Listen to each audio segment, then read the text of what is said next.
নামাজ নাই, রোজা নাই, ইফতার পার্টি, বুয়া, সবাই কন বাস্তব না বাস্তব? হ্যাঁ, আচ্ছা, নামাজ নাই রোজা আছে এর উদাহরণ কেমন? নামাজ নাই রোজা আছে এর উদাহরণ কেমন? গোশত নাই কিন্তু হলুদ আর মরিচ আছে। বুঝে নাই কথা? কি বুঝছেন?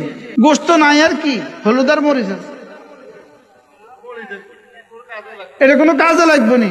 তাহলে নামাজ নাই রোজা আছে বেকার, জোরে কয় না তো বলবেন হুজুর তাহলে নামাজ নাই রোজা আছে যেহেতু বেকার, তাহলে রোজাও থাকতেন না। আরে খুব হলুদ মরিচ আছে, গোশত নাই, হলুদ মরিচ ফলাই দিবি না গোশত কিনবি? তাহলে এখন কি রোজা ছেড়ে দিবে না নামাজও ধরবা?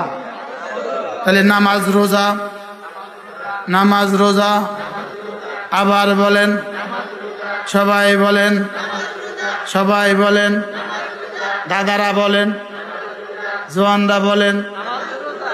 এটা বুঝি ওয়াজ, এটা এইভাবে ওয়াজ হবে, পারলে দাওয়াত দিয়ে, না পারলে না।